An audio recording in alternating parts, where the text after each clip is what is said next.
بسم اللہ الرحمن الرحیم نحمده ونصلي ونسلم على رسول الكريم اما بعد فاعوذ باللہ من الشیطان الرجیم بسم اللہ الرحمن الرحیم تلک آیات اللہ نتلوها علیک بالحق وإنک لمن المرسلین تلک الرسل فضلنا بعضهم على بعض صدق اللہ العظیم وصدق رسول اللہ الکریم ان اللہ وملائکتہ یصلون علی النبی یا ایھا الذین آمنوا صلوا علیہ وسلموا تسلیما۔ سارے احباب محبت سے درود پاک پڑھ لیں۔ الصلاۃ والسلام علیک یا سیدی یا رسول اللہ وعلی آلک واصحابک یا سیدی یا حبیب اللہ۔ الصلاۃ والسلام علیک یا سیدی یا رحمۃ للعالمین وعلی آلک وصحبک یا سیدی یا شفیع اللہ۔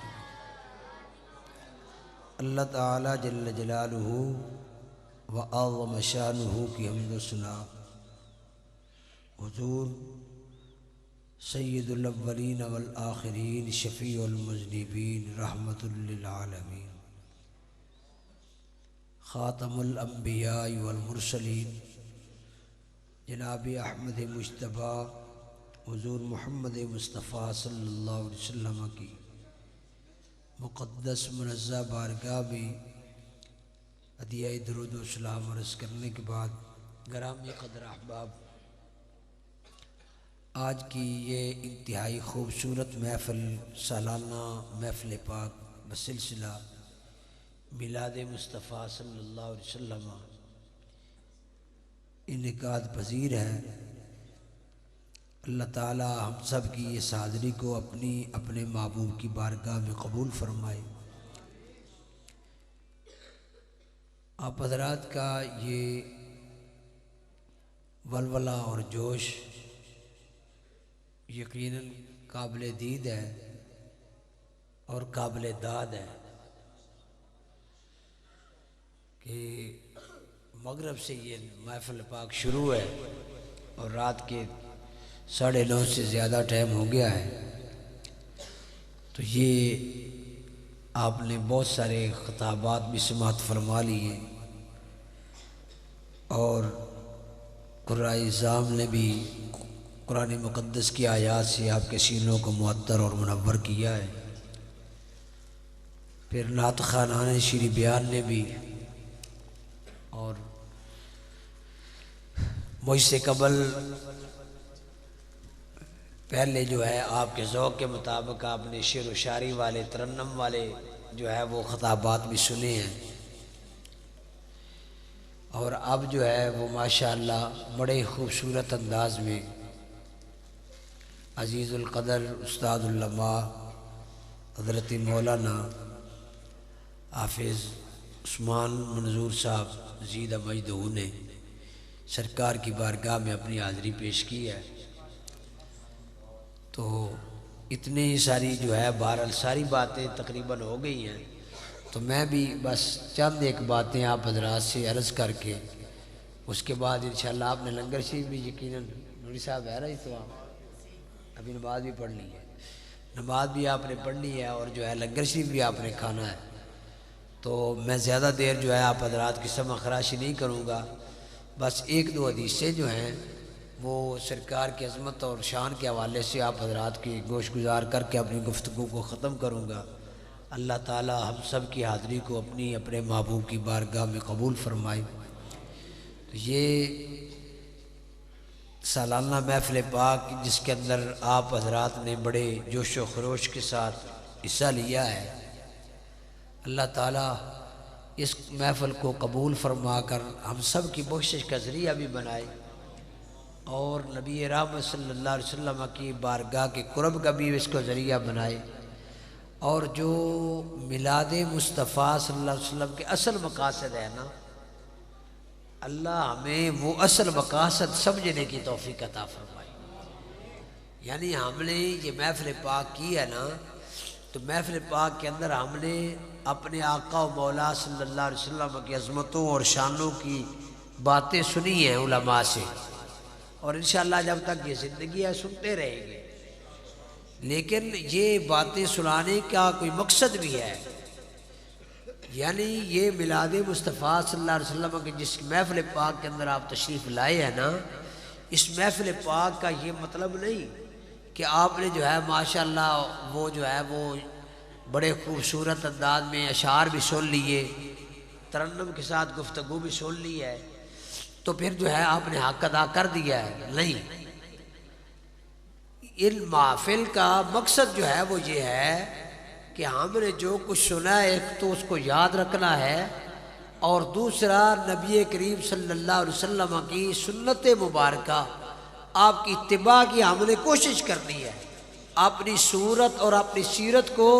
اپنے نبی کے مطابق جو ہے وہ بنانے کی کوشش کرنی ہے۔ یہ محفل کا پیغام ہے۔ اس محفل کا پیغام یہ ہے کہ سرکار کی عظمتوں سن کر، شانوں کو سن کر، صرف یہ نہیں کہ ماشاءاللہ سبحانک اللہ کہہ کر جو ہے آپ نے جہاں سے چلے جانا ہے، بلکہ اس کا اصل پیغام یہ ہے کہ ہم نے اپنی صورت اور سیرت کو اپنے نبی کی صورت اور سیرت کے مطابق بنانے کی کوشش کرنی ہے، اور اللہ تعالی ہم سب کو سرکار کی کامل اتباع کی توفیق عطا فرمائے۔ تو ہم نے جس نبی کا کلمہ پڑھا ہے نا، ہمارا نبی وہ ہے جس کو رب تعالیٰ نے سارے نبیوں کا سردار بنایا ہے۔ ہمارے نبی سارے نبیوں کے سردار نبی ہیں، آپ کے پلے کا کوئی نبی نہیں۔ قرآن مقدس کے اندر رب تعالیٰ نے اپنے محبوب کریم علیہ السلام کی عظمت کے حوالے سے بیان فرمایا تلک آیات اللہ نتلوہا علیک بالحق، دوسرے پارے کی آخری آیت مبارکہ۔ اللہ تعالیٰ فرماتا ہے یہ اللہ کی آیتیں ہیں جن کو ہم صحیح جو ہے وہ تلاوت کرتے ہیں، حق کے ساتھ تلاوت کرتے ہیں۔ وَإِنَّكَ لَمِنَ الْمُرْسَلِينَ، محبوب آپ رسولوں میں سے ہی ہیں۔ اور یہ بات یاد رکھ لو، نبی پاک صلی اللہ علیہ وسلم آپ کی سارے نبیوں سے، باقی نبیوں پر آپ کی جو فضیلتیں ہیں نا، ان میں سے ایک فضیلت یہ ہے کہ پہلے نبیوں پر جب ان کے منکروں نے کوئی بھی جو ہے وہ اعتراض کیا، ان نبیوں نے اپنے ان اعتراضوں کے خود جواب دیے۔ جس کسی نے بھی منکر نے بھی پہلے کسی نبی پر کوئی اعتراض کیا، قرآن مقدس کے اندر یہ تفصیل کے ساتھ موجود ہے۔ جناب نوح علیہ السلام کے بارے میں اللہ تعالیٰ نے 8ویں پارے کے اندر ذکر فرمایا، قال الملأ من قوم انا لنراک فی ضلال مبین۔ ان کی قوم کے چودھریوں نے، سرداروں نے جب یہ کہا نا کہ اے نوح ہم آپ کو کھلی گمراہی میں دیکھتے ہیں، تو اللہ نے جواب نہیں دیا، بلکہ جناب نوح علیہ السلام نے خود اپنے ان قوم کے ان چودھریوں کو، بڑوں کو جواب دیا۔ فرمایا قال یا قوم لیس بی ضلالۃ ولکنی رسول من رب العالمین، اے میری قوم کے سرداروں تمہیں پتہ نہیں اللہ کا رسول گمراہ نہیں ہوتا، وہ تو گمراہوں کو جو ہے وہ ہدایت دینے کے لیے آتا ہے، اللہ کا رسول نہیں گمراہ ہوتا۔ وَلَٰكِنِّي رَسُولٌ مِّن رَّبِّ الْعَالَمِينَ، ارے نادانوں میں گمراہ نہیں، میں تو گمراہوں کو اللہ کی راہ بتانے کے لیے آیا ہوں، میں تو اللہ کا رسول بن کر آیا ہوں۔ جب قوم نے اعتراض کیا تو خود نوح علیہ السلام نے جواب دیا۔ اگلے رکوع کے اندر پھر حضرت دوسرے انبیاء کا بھی رب تعالیٰ نے ذکر فرمایا، اختصار سے عرض کر رہا ہوں، ایک مثال پیش کی ہے، لیکن قربان جو عظمت مصطفیٰ کریم صلی اللہ علیہ وسلم، جب کسی بھونکنے والے نے بھونکا، کسی منکر نے جو ہے وہ اعتراض کیا، تو میرے کریم آقا نے جواب نہیں دیا، بلکہ رب تعالیٰ نے خود قرآن کریم کے اندر جو ہے اس کا جواب دیا۔ قرآن مقدس کے اندر رب تعالیٰ نے ان کافروں کا یہ اعتراض بھی نقل کیا، وَيَقُولُ الَّذِينَ كَفَرُوا لَسْتَ مُرْسَلًا، جب کافروں نے یہ کہا نا اے محمد صلی اللہ علیہ وسلم آپ رسول نہیں ہیں، تو اللہ تعالیٰ نے، سرکار نے خود نہیں جواب دیا کہ لوگوں میں رسول بن کر آیا ہوں، بلکہ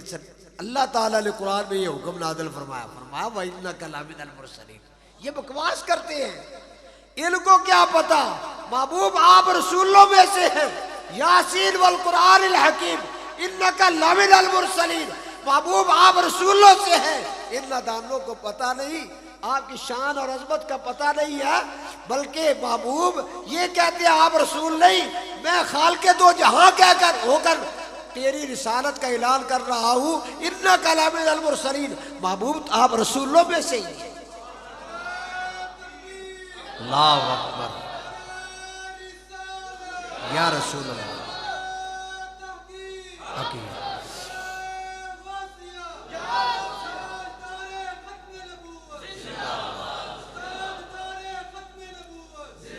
اور صرف رسولوں سے نہیں بلکہ تلک الرسل فضلنا بعضهم علی بعض، محبوب صرف آپ کو رسالت نہیں دی بلکہ سارے رسولوں کی سرداری عطا فرمائی ہے، سارے رسولوں سے آپ کو افضل اور اعلیٰ بنایا ہے، صرف رسول نہیں بنا کر بھیجا بلکہ سارے رسولوں کا سردار بنا کر بھیجا ہے۔ اور سرکار کی یہ سرداری کا اصل پتہ قیامت والے دن چلے گا۔ بس ایک حدیث مبارکہ عرض کر کے اپنی گفتگو کو ختم کروں گا۔ میرے اور تمہارے کریم آقا صلی اللہ تعالیٰ علیہ وسلم ارشاد فرماتے ہیں، تبعث ناقۃ ثمود لصالح علیہ السلام، اللہ کے ایک نبی ہے جناب حضرت صالح علیہ السلام، قرآن کریم کے اندر بھی ان کا ذکر ہے، ابراہیم علیہ السلام سے بھی پہلے کے وہ رسول ہیں، تو ان کی جو ہے اللہ تعالیٰ نے کو یہ معجزہ عطا فرمایا تھا۔ ان کی قوم نے نا ان کو کہا ہم آپ کا کلمہ تب پڑھیں گے کہ ہمارے سامنے یہ پہاڑ پھٹ جائے، اس سے 10 مہینے کی گبن اونٹنی نکل آئے، وہ ہمارے سامنے آ کر بچہ دے، اور پھر جو ہے ہم آپ کو اللہ کا رسول مانیں گے۔ یہ ان قوم نے مطالبہ کیا، تو قرآن کریم نے سارے واقعہ کو تفصیل سے بیان کیا۔ وہ پہاڑ چٹان پھٹی، اس میں 10 مہینے کی گبن اونٹنی نکل آئی، اور پھر جو ہے اس نے آ کر قوم کے سامنے جو ہے وہ بچہ دیا، تو وہ جو ہے اس اونٹنی کو ان ظالموں نے پھر جو ہے ان میں سے اس شکی نے جو ہے اس کو شہید کر دیا تھا، پھر اس قوم پر عذاب آ گیا تھا۔ تفصیل سے وہ واقعہ قرآن کریم کے اندر موجود ہے۔ تو حضرت میرے اور تمہارے کریم آقا صلی اللہ علیہ وسلم ارشاد فرماتے ہیں، قیامت والے دن حضرت صالح علیہ السلام کی وہ اونٹنی جو ہے اس کو زندہ کیا جائے گا، اور جب حضرت صالح علیہ السلام اپنی قبر مبارک سے اٹھیں گے تو اپنی اونٹنی پر سوار ہو کر میدان محشر میں تشریف لائیں گے۔ اس شان سے آئیں گے کہ جس کو اللہ نے ناقۃ اللہ کہا ہے، فقال لهم رسول اللہ ناقۃ اللہ وسقیاہا، وہ اللہ کی اونٹنی ناقۃ اللہ پر بیٹھ کر حضرت صالح میدان محشر میں آئیں گے۔ تو جب میدان محشر میں حضرت صالح علیہ السلام اس انداز میں تشریف لائیں گے، سرکار نے ارشاد فرمایا یرکبھا، حضرت صالح علیہ السلام اس اونٹنی پر سوار ہوں گے، اور سوار حتیٰ طوافا بالمحشر، حتیٰ کہ میدان محشر میں آئیں گے، بڑی شان سے آئیں گے۔ اعلیٰ حضرت امام اہل سنت فرماتے ہیں، جو کوئی کسی کا عاشق ہوتا ہے نا تو اس کو اپنے محبوب کی باتیں اچھی لگتی ہیں، اور کوئی اگر خوبی کہیں سے دیکھے بھی نا تو اس کا دل ہوتا ہے یہ چیز میرے محبوب کے لیے ہی ہو۔ تو یہ جب سرکار نے بیان کیا نا، تو سرکار کے ایک صحابی جن کا نام حضرت معاذ رضی اللہ عنہ ہے، انہوں نے جب سرکار کا یہ ارشاد سنا نا، یہ خوبی سنی کہ حضرت صالح کی یہ شان ہوگی، قیامت والے دن وہ ناقۃ اللہ پر سوار ہو کر آئیں گے، تو حضرت معاذ پکار اٹھے، وَأَنْتَ تَرْكَبُ الْأَدْبَاءَ یا رسول اللہ، آقا آپ اپنی اونٹنی، سرکار کی اونٹنی کا نام ادبا ہے، عرض کیا یا رسول اللہ آپ اپنی اونٹنی ادبا پر سوار ہو کر میدان محشر میں آئیں گے؟ تو سرکار نے ارشاد فرمایا ترکبوا ابنتی، ارے میرے غلام نہیں، اس دن میری اس اونٹنی پر میری شہزادی جناب سیدہ فاطمہ الزہرا سوار ہو کر آئے گی، میری اونٹنی پر حضرت سیدہ فاطمہ سوار ہوگی، وَآنَا بِالْبُرَاقِ اختصت بِهِ مِن دُونِ الْأَنْبِيَاءِ، اللہ قیامت کے دن سارے نبیوں سے زیادہ شان مجھے عطا فرمائے گا، میں براق پر سوار ہو کر میدان محشر میں آؤں گا، اور رب تعالیٰ وہ سواری ایسی مجھے عطا فرمائے گا جو کسی نبی کو اللہ یہ سواری عطا نہیں فرمائے گا، سارے نبیوں سے اعلیٰ سواری مجھے عطا فرمائے گا، میں براق پر سوار ہو کر آؤں گا۔ اور سرکار نے پھر اپنے غلام کا بھی واقعہ بیان ساتھ فرمایا۔ کون غلام؟ حضرت بلال حبشی رضی اللہ عنہ۔ ابھی وہ میں نے مسجد میں پہنچا تو وہ آپ کے خطیب صاحب بیان کر رہے تھے میں نے تو ویسے وہ بات نہیں پڑھی سنی جو وہ بیان کر رہے تھے کہ حضرت بلال نے جو ہے وہ سرکار کا چہرہ دیکھ کر کلمہ پڑھا ہے. بہرحال چلو ان کا حسن ظن ہوگا. تو بہرحال حضرت بلال رضی اللہ عنہ سرکار کے بڑے پیارے صحابی ہیں, بڑے پیارے صحابی ہیں. یعنی نبی رحمت صلی اللہ علیہ وسلم کو حضرت بلال سے بڑا پیار تھا نا. سرکار نے فرمایا میرے بلال کی بھی قیامت والے دن بڑی شان ہوگی. فرمایا یبعث بلال علی ناقۃ من نوق الجنہ. سرکار نے فرمایا میرا بلال جنتی اونٹنی پر سوار ہو کر آئے گا. میدان محشر میں جب بلال آئیں گے نا تو میں جو جنتی اونٹنی پر سوار ہو کر آئیں گے اور کیا وہاں کیا کام کریں گے. سرکار نے فرمایا میرا بلال وہاں بھی وہی ڈیوٹی دے گا جو میں نے اس کی ڈیوٹی مکہ پاک اور مدینہ پاک میں لگائی ہوئی ہے. کیا ڈیوٹی تھی حضرت بلال کی؟ اذان پڑھتے تھے نا. مکہ جب فتح ہوا تھا نا تو کعبے کی چھت پہ چڑھایا سرکار نے. فرمایا بلال آج ذرا کعبے کی چھت پہ کھڑے ہو کر اذان سنا دے. تو یہ شان حضرت بلال کو سرکار نے جو ارشاد عطا فرمائی ہے نا, یہ شان ان کی قیامت والے دن بھی برقرار رہے گی. میرے کریم آقا فرماتے ہیں میرا بلال جلدی اٹھنے پر سوار ہو کر آئے گا فَيُنَادِي عَلَى ذَارِهَا بِالْأَذَانِ. اور قیامت والے دن میدان محشر کے اندر اس جلدی اٹھنے کی پشت پر سوار ہو کر حضرت بلال جو ہے وہاں بھی اذان پڑھے. اور اذان پڑھیں گے نا, جب اذان پڑھتے پڑھتے پڑھتے اللہ اکبر اللہ اکبر اللہ اکبر اللہ اکبر, آگے پڑھیں گے نا اشہدو ان لا الہ الا اللہ, اور پھر پڑھیں گے نا اشہدو ان محمد الرسول اللہ. یہ جب سرکار کی اور اللہ تعالیٰ کی شہادت جو ہے وحدہ لا شریک کی شہادت دیں گے اور سرکار کی رسالت کی گواہی دیں گے نا, تو میرے کریم آقا فرماتے ہیں جب میرا بلال کہے گا نا اشہدو ان لا الہ الا اللہ اشہدو ان محمد الرسول اللہ فَإِذَا سَمِعَتِ الْأَنْبِيَاءُ وَأُمَمُهَا. میرے بلال کی اذان کو سن کر پہلے سارے نبی آدم علیہ السلام سے لے کر عیسیٰ علیہ السلام تک سارے نبی جب بلال کی اس اذان کو سنیں گے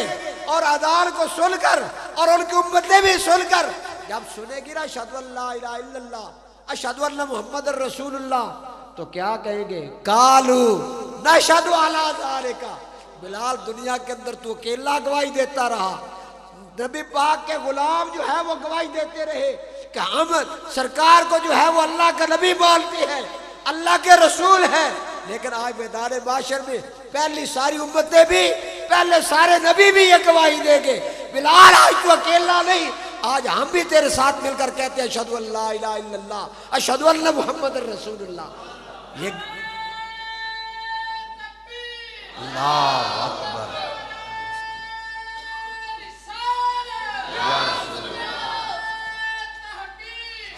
چار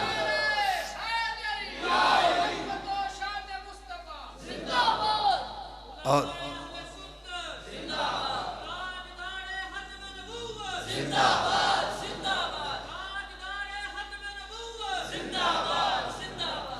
یہ سرکار کی عظمت ہوگی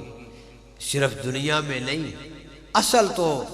سرکار کی عظمت کا پتہ قیامت والے دن چلنا ہے. اصل عظمت کا پتہ چلنا ہی قیامت والے دن ہے سرکار کی. وہ کسی کہنے والے نے کیا خوب کہا, فقط اتنا سبب ہے نکاح دے بزم معاشر کا کہ ان کی شان محبوبی دکھائی جانے والی ہے. قیامت والے دن تو رب تعالیٰ نے اپنے محبوب کی عظمتوں کا جو ہے وہ لوگوں کے سامنے اظہار کرنا ہے کہ دنیا والوں یہ میرے محبوب کی عظمت اور یہ میرے محبوب کی شان ہے. اور یہ ہم اس لحاظ سے بڑے ہی خوش نصیب ہیں, اللہ نے ہمیں وہ نبی عطا فرمایا, اس نبی کا امتی بنایا ہے جس نبی کے امتی ہونے کی پہلے نبی جو ہے وہ دعائیں مانگتے رہے. حضرت موسیٰ علیہ السلام بھی جو ہے وہ دعا مانگتے رہے, یا رب اجعل امت محمد صلی اللہ علیہ وسلم او کما قال, کہ یا اللہ اپنے محبوب کا امتی بنا دے. تو ہم آپ ہیں امتی, تو اس امتی ہونے کا فخر بھی ہمیں ہے الحمدللہ. اللہ اسی غلامی میں ہی موت عطا فرمائے اور سرکار کے غلاموں میں ہی ہمارا حشر فرمائے. لیکن بھائی یہ امتی ہونے کا فخر ضرور ہے, لیکن اصل بات تب بنے گی نا, ہم تو کہتے ہیں وہ ہمارے نبی ہیں, ہم تو دعویٰ کرتے ہیں وہ ہمارے نبی ہیں، لیکن بات تب بنے گی جب وہ بھی کہیں گے کہ یہ میرا غلام ہے۔ تو اس لیے غلامی والے کام بھی کرنے ہیں نا، تاکہ ہمارے آقا راضی بھی ہو جائیں نا۔ تو سرکار کا بس ایک حدیث مبارکہ کا ایک ٹکڑا، بھئی جب ہم سرکار کے غلام ہیں، آپ سے محبت کرنے والے ہیں، تو میرے کریم آقا صلی اللہ علیہ وسلم نے ارشاد فرمایا قرۃ عینی فی الصلاۃ، اے میرے غلاموں، اللہ میری یہ نماز میری آنکھوں کی ٹھنڈک ہے۔ تو جو سرکار کی آنکھوں کی ٹھنڈک ہے، جس کے ساتھ سرکار کو اتنا پیار ہے کہ سرکار کی آنکھیں جس سے ٹھنڈتی ہیں، اس نماز کے ساتھ پھر ہمیں بھی امتی ہونے کے ناطے جو پیار ہونا چاہیے نا۔ تو یہ سرکار کے ساتھ اصل محبت یہ ہے، اصل پیار یہ ہے کہ اس پیار کی کوئی علامت بھی ہونی چاہیے۔ اور علامت کیا ہے؟ علامت بھئی یہی ہے کہ ہماری صورت جو ہے وہ بھی سرکار کی صورت جیسی ہو، ہمارا کردار، ہماری سیرت وہ بھی سرکار کی سیرت جیسی ہو۔ جب یہ ایسی ہو جائے گی نا، تو پھر وہی شان اللہ ہمیں بھی عطا فرمائے گا جو مجھ سے قبل جو ہے یہ بیان کر رہے تھے، جو اللہ تعالیٰ نے ایک عاشق رسول کو پچھلے دنوں جو ہے، ابھی آپ نے ٹی وی کے اندر بھی ان کے جنازوں کو دیکھا، وہ جو ہے غیر مسلم بھی مان گئے کہ واقعتاً ایک عاشق رسول جو سرکار کا غلام جب دنیا سے جاتا ہے نا، تو پھر اس کے جانے کا انداز کچھ اور ہی ہوتا ہے۔ انہیں جانا، انہیں مانا، نہ رکھا غیر سے کام، للہ الحمد میں دنیا سے مسلمان گیا۔ تو یہ بات یہی ہے، ہم تو دعویٰ کرتے ہیں ہم سرکار کے غلام ہیں، لیکن یہ دعویٰ اس وقت مکمل ہوگا جب ادھر سے بھی یہ بات آ جائے گی، بھئی میرا غلام، سرکار بھی فرما دیں گے کہ واقعتاً دیکھو وہ میرا غلام آ رہا۔ ہم تو یہ کہتے ہیں ہاں سرکار کے ہم غلام ہیں، سرکار ہمارے آقا ہیں، جب سرکار کہے گے نا کہ یہ میرا غلام ہے، پھر بات بن جائے گی۔ تو دعا کرو اللہ ہم سب کو سرکار کا غلام بنائے، سرکار ہمیں اپنی غلامی میں قبول فرما لے، اور رب تعالی ہمیں سرکار کی عظمتوں کا چرچا کرتے رہنے کی اور اس کو سن کر اپنے دل ٹھارنے کی توفیق عطا فرمائے، اور پھر نبی پاک صلی اللہ علیہ وسلم کی عظمتوں رفعتوں کا تذکرہ سن کر یاد بھی رکھنے کی، اور آپ کی سیرت طیبہ، آپ کی صورت اور سیرت کو اپنانے کی بھی اللہ توفیق عطا فرمائے۔ وآخر دعوانا الحمدللہ رب العالمین۔